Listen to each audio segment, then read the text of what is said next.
जो सर पे रखने को मिल जाए नाल पाके हुजूर, तो फिर कहेंगे कि हाँ ताजदार हम भी। अल्लाह ज़ाते नफ्स या अल्लाह रसूल की बारगाह में मकबूल नहीं है। अल्लाह के बारगाह में, रसूल की बारगाह में दिल का खुलूस मकबूल होता है।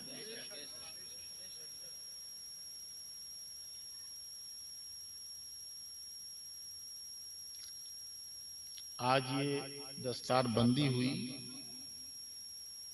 5 हाफिज की, कुरान याद किया इन्होंने। कुरान अल्लाह की बोली का नाम है। कुरान जानते हैं आप? ये जो आप देखते हैं कुरान, ये तो हुरूफ नुकूश है। असल कुरान खुदा की बोली है। 30 पारे जिसे इन्हें याद किया। और आपके नबी फरमाते हैं, खैरुकुम मन तअल्लमल कुरान व अल्लमहू। तुम में सबसे बेहतर वो, तुम में सबसे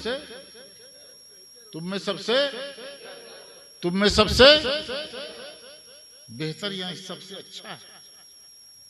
खैरुकुम, तुम में सबसे बेहतर वो है जो कुरान पढ़े और दूसरों को पढ़ाए।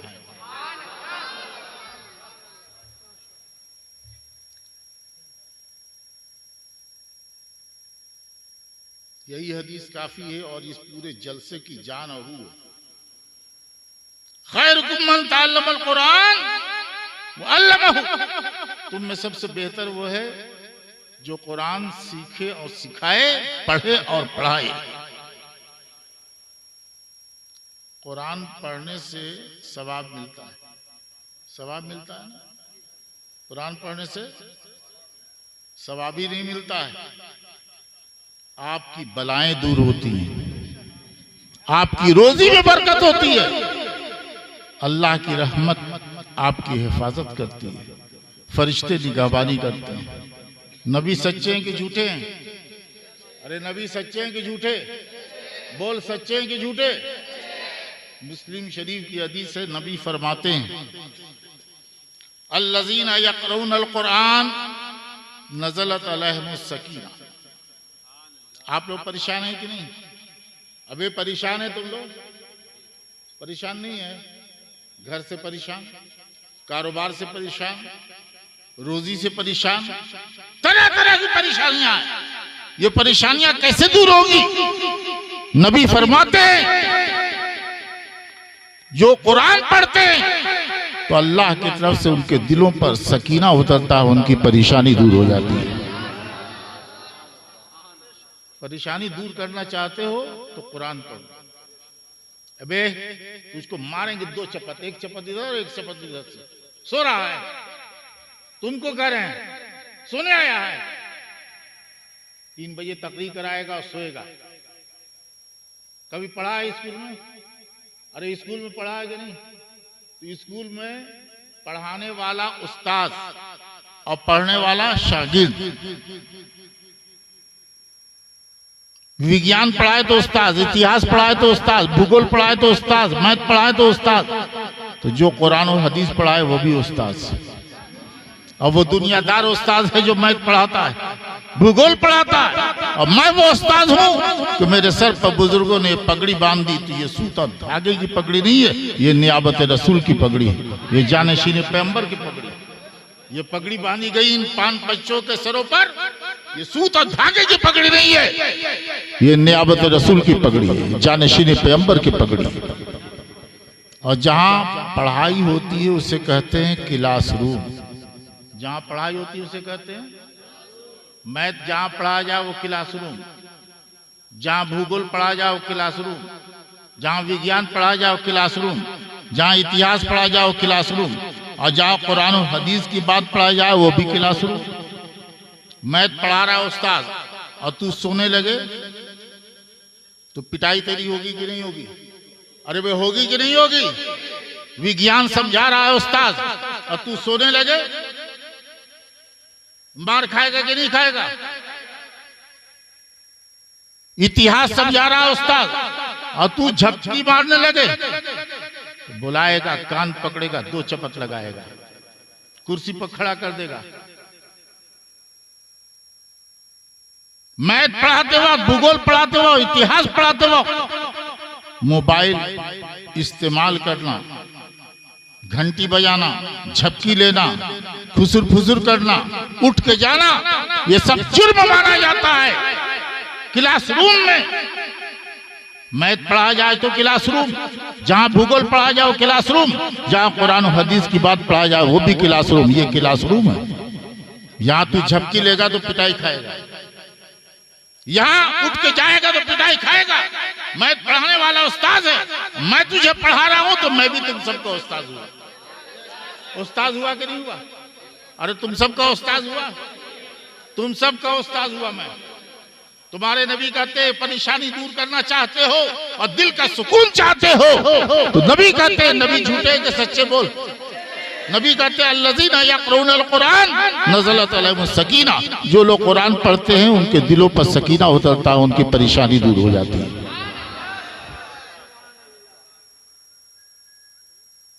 गशियतुर रहमा, नबी फरमाते जो लोग कुरान पढ़ते हैं उन्हें अल्लाह की रहमत ढांप लेती है। अल्लाह की रहमत बोल, अल्लाह की रहमत, अल्लाह की रहमत ढांपना समझता है? ये देख तौलिया, ढांपना सिर्फ ऊपर से रख देने को नहीं कहते हैं ढांपना। ढांपना कहते हैं चारों तरफ से घेर के किसी चीज की हिफाजत करने को। जैसे तौलिया से मैंने माइक को ढांप दिया, ऊपर भी तौलिया, नीचे भी तौलिया, दाएं भी तौलिया, बाएं भी तौलिया, चारों तरफ से घेर के हिफाजत हो गई। अब इस पर धूल और गर्द नहीं आएगी। टोकरी जानता है? टोकरी, टोकरी से मुर्गा मुर्गी चल रहे हैं, बिल्ला उधर से आया, दबोच लिया, खा गया। टोकरी से तूने ढांप दिया, ऊपर टोकरी, नीचे जमीन, दाएं टोकरी, बाएं टोकरी, आगे टोकरी, पीछे टोकरी, टोकरी से ढांप दिया, चारों तरफ से घेर के हिफाजत हो गई। अब बिल्ला खा पाएगा? बिल्ला खा पाएगा? बोल, बिल्ला खा पाएगा? तेरे नबी सच्चे हैं कि झूठे हैं? सच्चे नबी कहते हैं कि जो लोग कुरान पढ़ते हैं अल्लाह की रहमत उन्हें ढांप लेती है।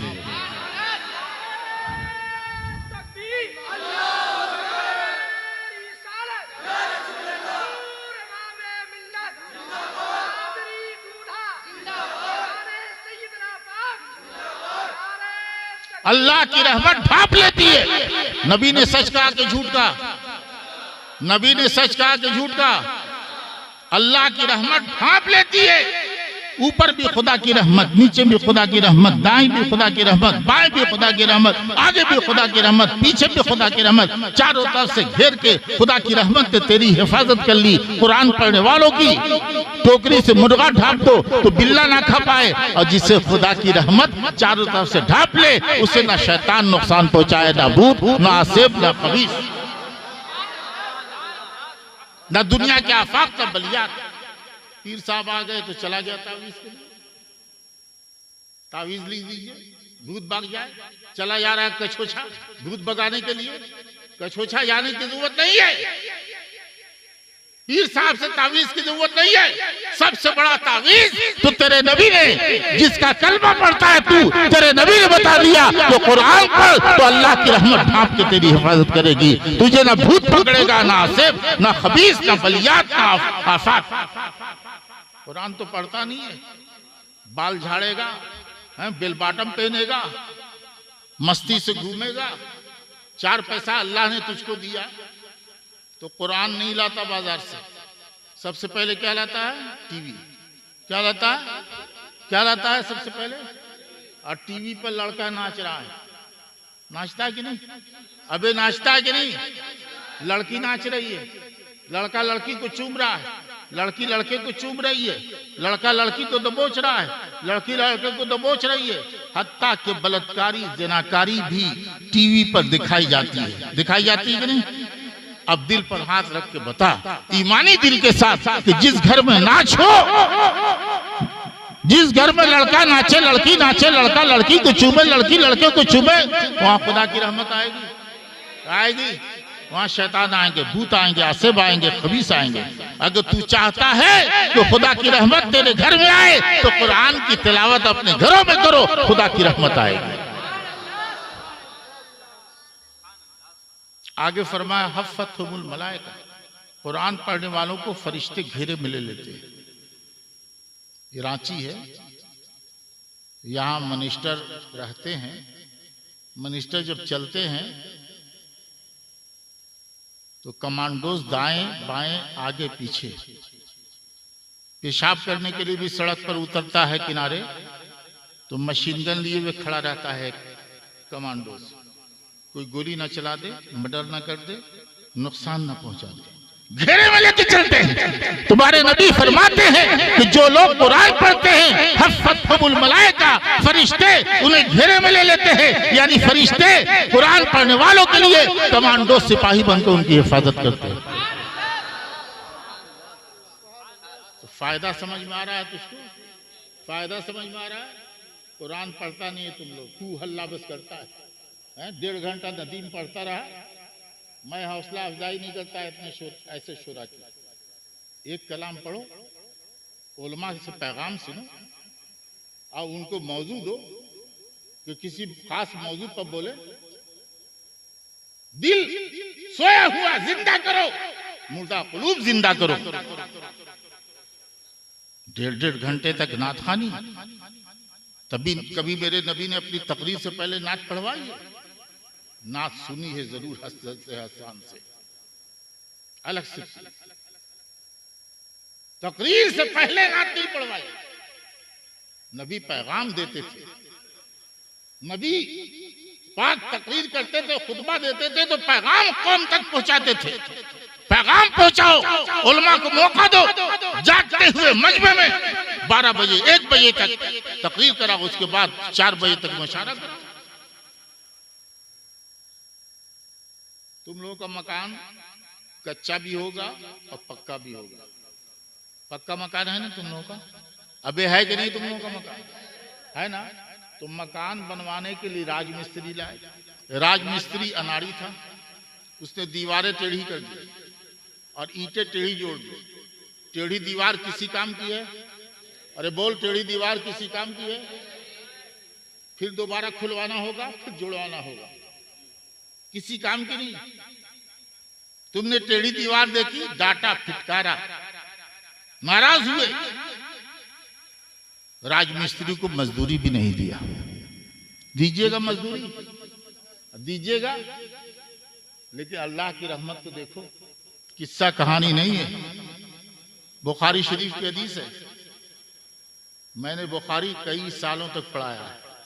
तुम्हारे नबी फरमाते अल्लज़ी यक़रउल कुरान, तुम्हारे नबी फरमाते अल्लज़ी यक़रउल कुरान व यतताअतउ फ़ीहि व शाक़ुल, जो कुरान पढ़ता है अनाड़ी, पढ़ने नहीं आता, अटक अटक के पढ़ता है, टोटो के पढ़ता है, जैसे तैसे पढ़ता है, जैसे तैसे ईंट जोड़े, जैसे तैसे दीवार खड़ी कर दे।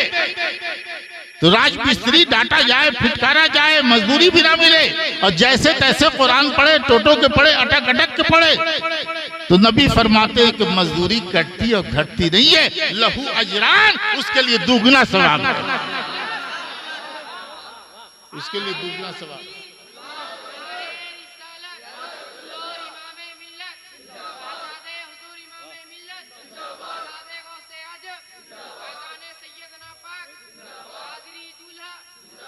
अल्लाह ताला अमल सिर्फ नहीं देखता, दिल की नीयत देखता है कि मेरा बंदा आता जाता कुछ नहीं है, लेकिन मेरे कुरान के साथ लगा हुआ, मेरे कुरान के साथ लगा हुआ तो है। अच्छा लग रहा है? अच्छा लग रहा है कि नहीं? आपका मुर्दा दिल जिंदा हो रहा है, आपका सोया हुआ दिल बेदार हो रहा है। क्या अच्छा होता कि और जब मजमा था तब मुझे बुलाते, 12 बजे तकरीर मेरी कराते। मुझको तो आना ही नहीं चाहिए था। मैंने समझा कि हमारे मुरीद खां साहब गुफरान खां का कंट्रोल होगा, जैसा कहेंगे वैसे ही होगा, इसलिए मैं आ गया। अगर ये मालूम होता कि उनका कंट्रोल नहीं है अजनबी जलसे में अब मैं नहीं जाता, उम्र मेरी रह नहीं गई। 70 साल पूरे हो गए, 71वां चल रहा है मेरा, तो मेरी उम्र हो चुकी है। और उम्र गुजरती और ढलती है तो ब्लड प्रेशर है, शुगर है, कोलेस्ट्रॉल है, तरह तरह की बीमारियां होती हैं। अब डॉक्टरों ने याद भी नहीं दी है कि मैं देर तक जागूं और देर तक तकरीर करूं। आया हूं तो खाना पूरी करनी है। मेरे दोस्तों, मेरे दीनी साथियों, आप क्या मेहमान आते हैं? मेहमान आते हैं ना, हर मेहमान के लिए एक ही बिछौना, हर मेहमान के लिए एक ही बिछौना। जैसा मेहमान वैसी स्वागत। देहाती मेहमान आया तो आम कथरी बिछा दिया, आम बिछौना बिछा दिया। और पीर साहब आ गए तो, अरे पीर साहब आ गए तो सबसे अच्छा बिछौना, सबसे जैसा मेहमान वैसी स्वागत। हिंदुस्तान में दूसरे मुल्क से जब कोई प्राइम मिनिस्टर आता है या राष्ट्रपति दूसरे मुल्कों से हिंदुस्तान में आता है तो आप यूट्यूब देखते हैं ना, वो एयरपोर्ट पर उसके लिए कालीन बिछाई जाती है। क्या बिछाई जाती है? दूसरे मुल्क के राष्ट्रपति के लिए कालीन। और अगर सुपर पावर मुल्क,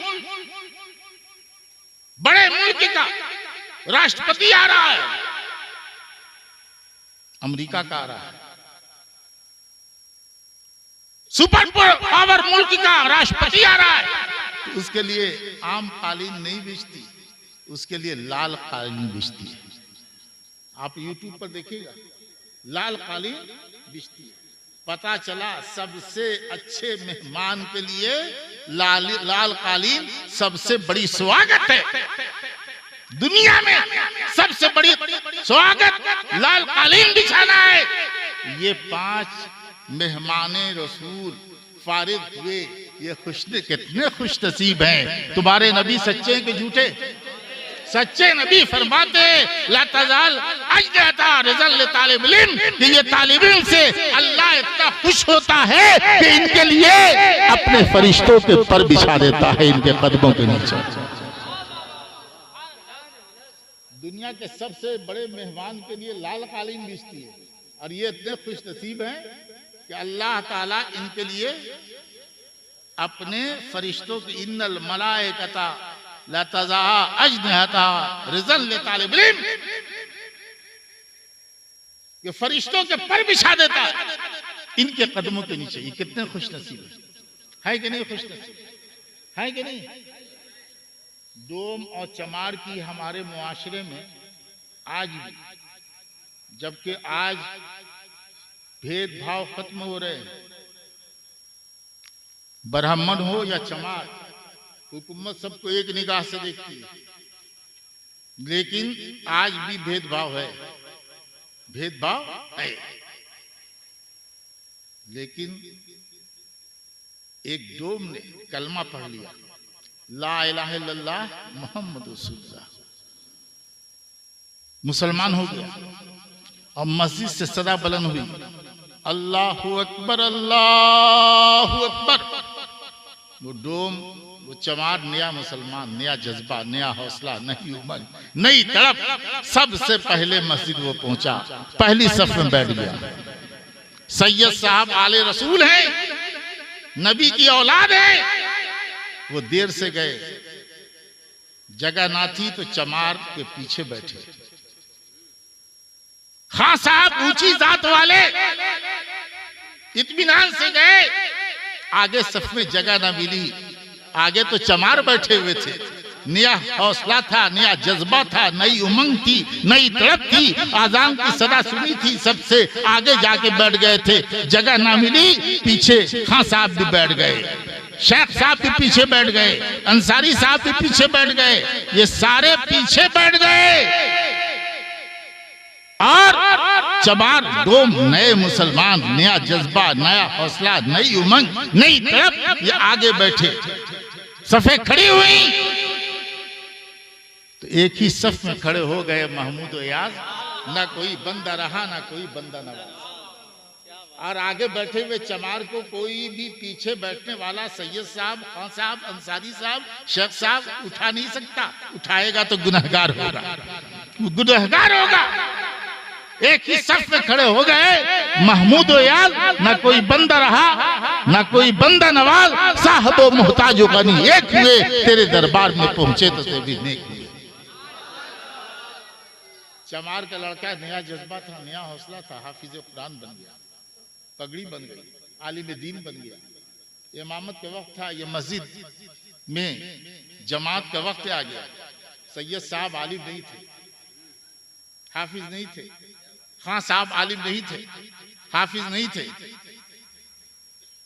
अंसारी साहब हाफिज नहीं थे, आलिम नहीं थे, शेख साहब हाफिज नहीं थे, आलिम नहीं थे, लेकिन चमार का बेटा आलिम था, हाफिज था।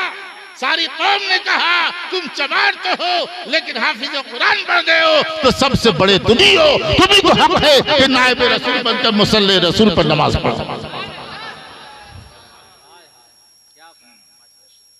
ये इज्जत दी इस्लाम ने, कुरान। साहिब मोहताज एक हुए, तेरे दरबार में पहुंचे तो सभी नेक हुए। तो मेरे दोस्तों और मेरे दीनी साथियों, आज ये खुशनसीब बच्चे जिनके सर पर पगड़ी बनी है, ये काबिल मुबारकबाद है। इन्हें गिरी निगाह से कभी मत देखिए, ये मेहमान रसूल है। इनके कदमों के नीचे फरिश्ते पर बिछाते। आप इज्जत दीजिए ना दीजिए, इज्जत तो अल्लाह देता है। इज्जत कुलिल्लाहुम्मा मालिकल मुल्क तुतिल मुल्क मन तशा व तंज़िल मन तशा व तुइज़्ज़ु मन तशा व तुज़िल्लु मन तशा बियदिका खैर इन्नका अला कुल्लि शैइन क़दीर। इज्जत और जिल्लत अल्लाह देता है और वही हर चीज पर कादिर है। अल्लाह ने इज्जत कुरान में फरमाया, यरफ़उल्लाहु लज़ीना आमनु मिनकुम वल्लज़ीना ऊतुल इल्मा दरजात। अल्लाह ताला इल्म वालों के दर्जात बुलंद फरमाता है। एक दर्जा नहीं, दर्जात बुलंद फरमाता है। तो जिसे रब ने बुलंद किया वो बुलंद रहेगा, रब ने बुलंद किया वो बुलंद रहेगा। और दुनिया में जब बुलंद है, मस्जिद की चहारदीवारी में रब ने बुलंद करके दिखा दिया कि चमार भी हाफिज कुरान है तो बुलंद है, आलिम दीन है तो बुलंद है। एक ही सफ में खड़े हो गए महमूद याद, ना कोई बंदा रहा ना कोई बंदा नवाज, साहब मोहताज गनी एक हुए, तेरे दरबार में पहुंचे तो सभी नेक हुए। तो जब अपने घर में रब ने बुलंद किया तो इंशाअल्लाह आखिरत में भी बुलंद रहेगा। कुछ लोग नादानी से कहते हैं कि अपने बेटों को अंग्रेजी मत पढ़ाओ। मैं कहता हूं कि अंग्रेजी पढ़ाओ, हाफिज भी बनाओ, आलिम भी बनाओ, डॉक्टर भी बनाओ, इंजीनियर भी बनाओ, वकील भी बनाओ। आज से 20-25 साल पहले बम फटते थे। बनास में बम फट गया, मालेगांव में बम फट गया, हैदराबाद की मक्का मस्जिद में बम फट गया, मालेगांव के कब्रिस्तान में बम फटा। मुसलमान मरे भी और पकड़े भी गए मुसलमान ही। बनास में बम फटा, कोई केस लड़ने वाला नहीं। वकीलों ने इनकार कर दिया कि हम केस नहीं लड़ेंगे। मेरे दोस्तों, मेरे दीनी साथियों, केस लड़ने वाला कोई नहीं, तो जरूरत है कि वकील भी तुम में हो। हड्डियां तुम्हारी टूटती हैं, तुम गैर मुस्लिम डॉक्टर के पास जाते हो। आबादी तुम्हारी यहाँ कितनी है? 25 जिले हैं ना यहाँ? कितने जिले हैं? 24 जिले। 24 जिले, 10% तो आबादी होगी, 10% आबादी होगी, तो कम से कम 2.5, 2 या 3 डीसी मुसलमान होना चाहिए। लेकिन 2 या 3 डीसी पूरे झारखंड में मुसलमान नहीं। 2-3 एसपी मुसलमान होना चाहिए, 2-3 डीएसपी मुसलमान होना चाहिए, 2-3 एसडीएम मुसलमान होना चाहिए। हर विभाग में 2-3 अफसर मुसलमान होना चाहिए। लेकिन नहीं, ये कमी आपकी। आप अपने बच्चों को पढ़ाते नहीं, पढ़ाइए उन्हें, हाफिज कुरान भी बनाइए, आलिम दीन भी बनाइए, डॉक्टर भी बनाइए, वकील भी बनाइए, इंजीनियर भी बनाइए। आज हम उलमा जाते हैं बैंक में, अंग्रेजी नहीं जानते, फार्म नहीं भर सकते, रेलवे स्टेशन पर फार्म नहीं भर सकते, बैंक में फार्म नहीं भर सकते, डाकखाने में फार्म नहीं भर सकते, दूसरों से भरवाते हैं। आपके अंदर अगर डीसी 4-5 होते पूरे झारखंड में, 4-5 एसडीएम होते, 4-5 एसपी होते मुसलमान, 4-5 आपके गांव का बच्चा डीसी कोई होता, कोई एसपी होता, तो आप फख्र से सर उठाकर चलते। लेकिन फख्र से सर उठाकर नहीं चलते, सर झुका के चलते हैं। आप अपने बच्चों को पढ़ाइए, अच्छी तालीम दीजिए, हाफिज कुरान बनाइए, आलिम दीन बनाइए, डॉक्टर बनाइए, आंख का डॉक्टर, दिमाग का डॉक्टर, हाथ चेस्ट का डॉक्टर, हार्ट का डॉक्टर, हर तरह के डॉक्टर बनाइए, इंजीनियर बनाइए, वकील बनाइए, ताकि आप दूसरी कौम के साथ सर झुका के ना रहें, सर उठा करके रहें, फख्र के साथ रहें। और कभी भी ये ना समझिए कि मेरा बेटा डीसी नहीं बन सकता। आज यूट्यूब आपको मिला है, यूट्यूब पर आप देखते रहते, सर्च कीजिए, ठेले वाले के बच्चे डीसी, रिक्शे वाले के बेटे डीसी, तो आपको एक लिस्ट मिल जाएगी कि बाप रिक्शा चलाता है लेकिन बेटा डीसी बन गया, ठेला चलाता है बेटा डीसी बन गया, मेहनत की। तो आप भी अपने बच्चों से मेहनत कराइए। मेरी बात सुनिएगा ध्यान से, परों से नहीं हौसलों से उड़ान होती है, परों से नहीं हौसलों से उड़ान होती है। मंजिलें उन्हीं को मिलती हैं जिनके हौसलों में जान होती है। परों से नहीं हौसलों से उड़ान होती है, परों से नहीं, बोल, परों से नहीं हौसलों से उड़ान होती है। मंजिलें उन्हीं को मिलती हैं जिनके हौसलों में जान होती है। मंजिलें कदम चूम लेंगी, बोलिए मेरे साथ, मंजिलें कदम चूम लेंगी, रास्ता खुद बन जाएगा। रास्ता तलाश करने की जरूरत नहीं है, मंजिलें कदम चूम लेंगी, रास्ता खुद बन जाएगा। हौसला तो कर बुलंद, आसमां झुक जाएगा। मंजिलें कदम चूम लेंगी, रास्ता खुद बन जाएगा। हौसला तो कर बुलंद, आसमां झुक जाएगा। कदम चूम लेती है खुद आके मंजिल। मुसाफिर अगर अपनी हिम्मत न हारे, तो नौजवान साथियों, आप पढ़ो, मेहनत करो, हौसला रखो कि पढ़ लिख करके हम डीसी बने, पढ़ लिख करके हम एसपी बने। मेरे पास नौजवान लड़के आते हैं, मैं पूछता हूँ क्या बनना चाहते हो? लड़का कहता है डीसी बनना चाहते हैं, एसपी बनना चाहते हैं। मुझे खुशी होती है, लड़के का हौसला तो बुलंद है। मैं तरवाडी लातेहार के बगल में पहुंचा तो बच्चे भी हैं, बहुत बेचैन रहते हैं मुझसे मुसाफा के लिए।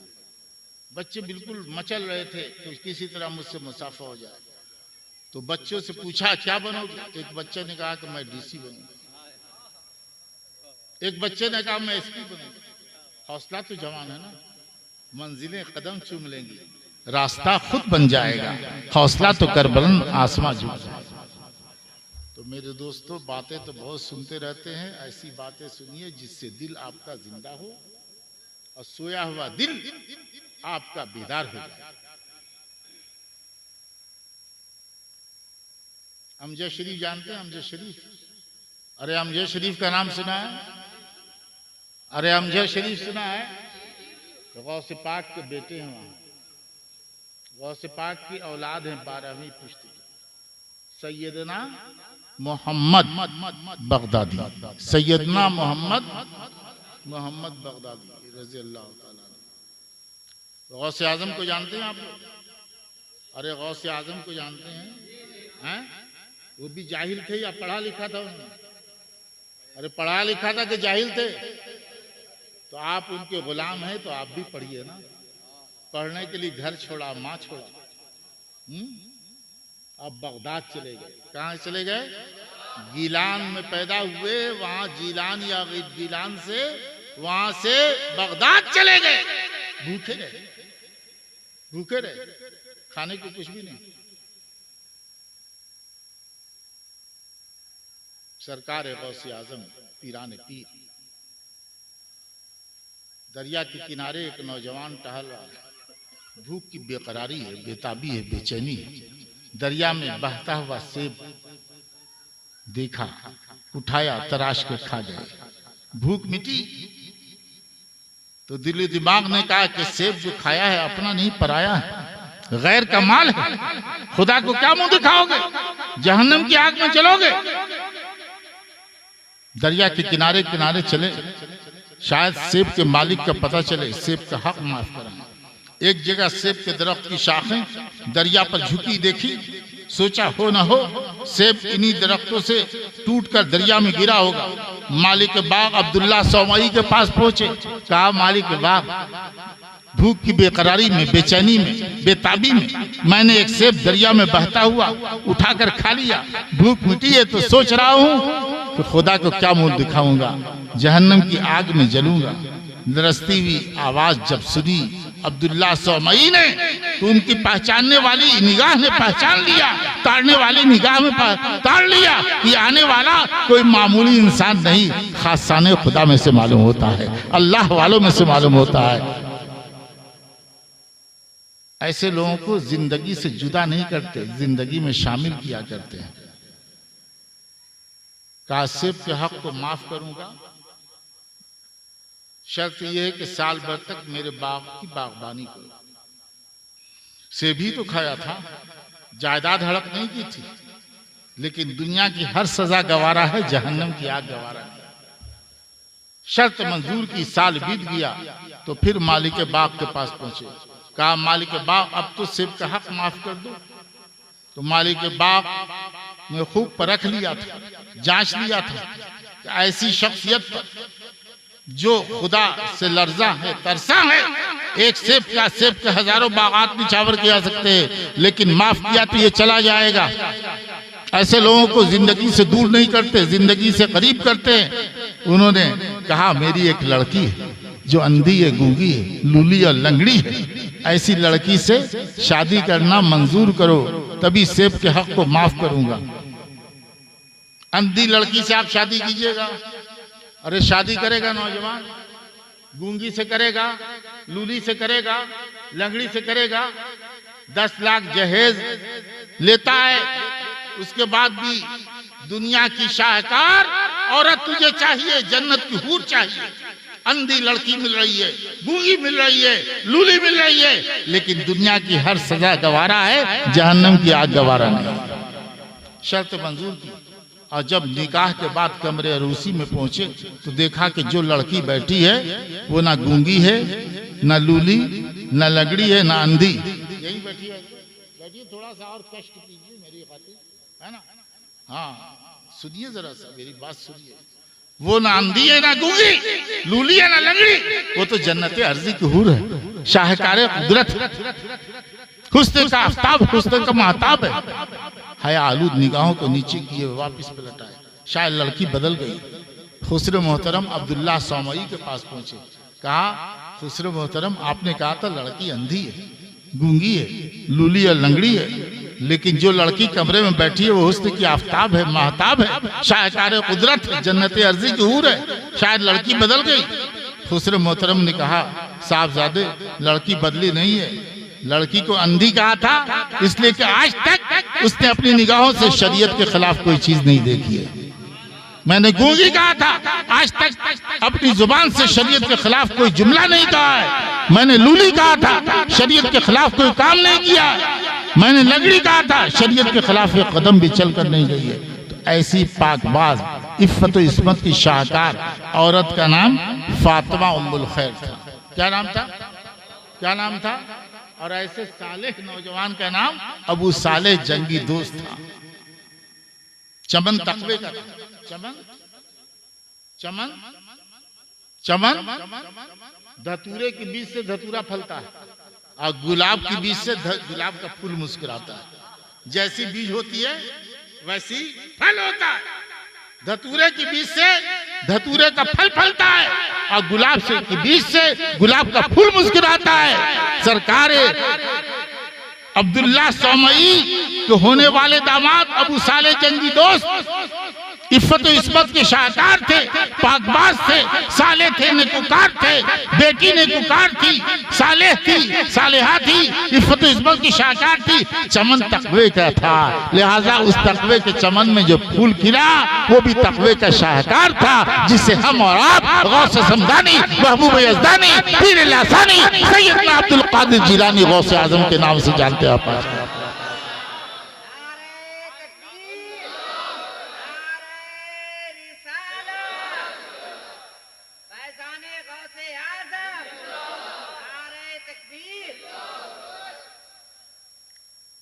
गौसे आजम जब चले पढ़ने के लिए तो डाकुओं ने पकड़ लिया 40 अशरफियां, सोने का सिक्का, सोने का माँ ने दिया था चलते वक्त। और कहाँ था वो सोने का सिक्का? जेब में नहीं, हाथ में नहीं, ये सदरी गुदड़ी के अंदर सिला हुआ, ऊपर से नजर नहीं आ रहा। डाकुओं ने सबका छीन लिया। इनके पास आए, एक डाकू आया, दूसरा आया, तीसरा आया, पूछा तुम्हारे पास क्या है? जाहिर में कुछ नहीं था, झूठ बोल देते। लेकिन माँ ने चलते वक्त वादा लिया था। उन्होंने कहा मेरे पास 40 सोने की अशरफियां हैं, सोने के सिक्के। कहा कहाँ है? कहा गुदड़ी में सिले हुए। डाकू का सरदार आया, बुलाया और उसने पूछा वो कहाँ है? कहा ये गुदड़ी में सिए हुए। गुदड़ी जब उधेड़ी गई तो देखा कि 40 अशरफियां उसमें मौजूद थी। कहा तुमने झूठ क्यों नहीं बोला? जाहिर में तो अशरफियां नजर नहीं आ रही थी। कहा मैंने माँ से चलते वक्त वादा किया था। बात समझ में आ रही? चलते वक्त माँ ने वादा लिया था, बेटा कभी झूठ न बोलना। डाकू के सरदार ने कहा कि तुमने अपने माँ के वादे का पास किया और हम सब ने अल्लाह से वादा किया है और उसको नहीं निभाते। तो मेरे दोस्तों, झूठ बोलना आज फैशन है। फैशन है कि नहीं? झूठ बोल करके माल कमाओ, झूठ बोल करके धोखा दो, और झूठ बोलने वाले पर खुदा की लानत, लानतुल्लाह अलल काज़िबीन। झूठ गुनाह कबीरा है। बोलो, झूठ गुनाह नेकियों से माफ नहीं होता। इन्नल हसनात युज़हिबन सय्यात। नेकियां गुनाहों को मिटाती है, लेकिन झूठ नहीं मिटता, माफ नहीं होता जब तक इंसान सच्ची तौबा ना करे। झूठ गुनाह कबीरा है। बोलो, झूठ गुनाह कबीरा है। और खुदा की लानत जिस पर बरसे वो कैसा बदनसीब है। लानतुल्लाह अलल काज़िबीन। झूठों पर खुदा की लानत हो। और आप लोग झूठ बोलना फैशन समझते हैं। धोखा दे करके माल किसी से हासिल करते हैं, समझते हैं कि मैंने बड़ी अक्लमंदी का काम किया, बेवकूफ बना दिया मैंने। समझते हैं कि नहीं आप लोग? समझते हैं ना आप लोग? आपने जहन्नम खरीद लिया। जहन्नम क्या खरीद लिया? मेरे दोस्तों, मेरे दीनी साथियों, गौसे आजम पीराने पीर तकरीर कर रहे हैं और गौसे आजम की जुबान में वो असर था। हमारी जुबान में असर है कुछ नहीं, एक नया पैसा नहीं। ना उलमा की जुबान में असर, ना मेरी जुबान में असर, ना शोरा की जुबान में असर। तू हल्ला से असर होता है ना, कोई असर नहीं। और गौसे पाक की जुबान में सच्चाई की वजह से रब ने वो असर दिया था कि कितने लोग आपकी तकरीर सुन करके खौफ खुदा दिल में ऐसा समा जाता था कि मर जाते थे।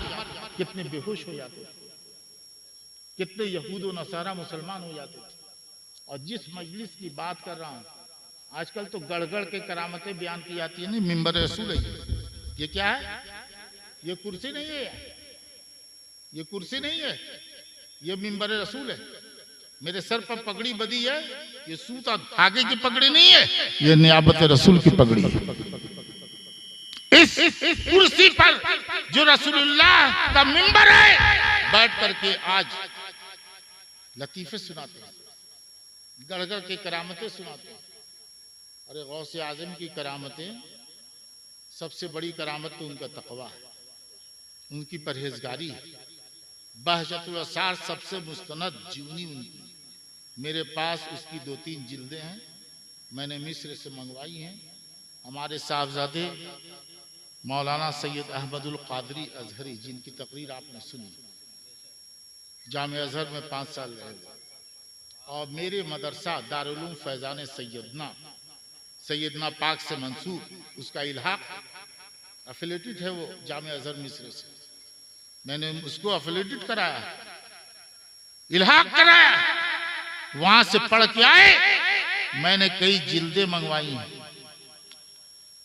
उसी बहजतुल असार में सफा 75 या 78 पर यह वाकया है कि गौसे पाक तकरीर कर रहे थे। तकरीर में गौसे आजम के बड़े बड़े उलमा भी रहते थे, बुजुर्ग भी रहते थे। हजरत अली इब्न हैती नाम के एक बुजुर्ग थे, गौसे आजम के मुरीद और खलीफा। तकरीर सुनते सुनते उनको नींद आ गई। गौसे पाक अपने मिंबर से उतरे और उतर कर अली बिन हैती के सामने जाके हाथ बांध के खड़े हो गए। अब सारा मजमा हैरान है, ये सैयदुल औलिया है, सैयदुल उलमा है, हाथ बांधे अली बिन हैती के सामने खड़े हैं, लेकिन किसी में हिम्मत ना थी कि पूछे कि मामला क्या है। कुछ देर के बाद अली बिन हैती की नींद खुल गई तो खुद गौसे पाक ने पूछा, आए अली, मैं तकरीर कर रहा था, तुम सो गए, ख्वाब में क्या देख रहे थे? तो अली बिन हैती ने कहा कि हुजूर, ख्वाब में मैं नबी पाक की जियारत कर रहा था। समझ गए आप लोग? आप समझे ना अनसर साहब? नहीं समझा आपने, नहीं समझा। ख्वाब में मैं नबी की जियारत कर रहा था और गौसे आजम मिंबर से उतर कर अली बिन हैती के सामने गए, हाथ बांधे खड़े हैं। पता चला कि अली बिन हैती तो ख्वाब में नबी की जियारत कर रहे थे और गौसे आजम जागती हुई आंखों से नबी की जियारत कर रहे थे।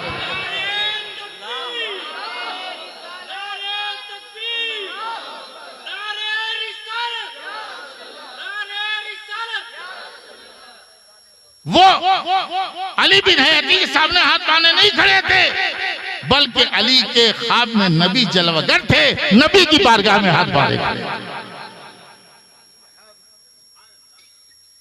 मेराज जानते हैं आप लोग?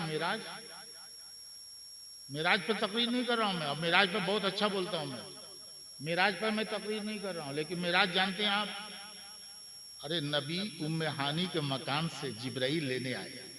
कौन लेने आया? पीर साहब को लेटे हुए हैं कमरे में, उठाना है तो कैसे उठाते हो तुम लोग? अबे कैसे उठाता है? तलवा टीप करके। कैसे? तलवा टीप करके, पैर दबा करके, बाजू दबा करके, सर सहला करके, यही उठाने का अंदाज है। मेहमान को उठाना हो या पीर को उठाना हो, तलवा टीप करके, पिंडली दबा करके, जांग दबा करके, हाथ दबा करके, सर सहला करके उठाया जाता है मेहमान को या पीर को। लेकिन जिब्राइल आए, नबी सो रहे थे उम्मे हानी के मकान में, तो ना तलवा सहलाया, ना पिंडली दबाई, ना हाथ दबाया, ना सर सहलाया, बल्कि जिब्राइल ने अपनी पेशानी नबी के तलवे से लगा दी।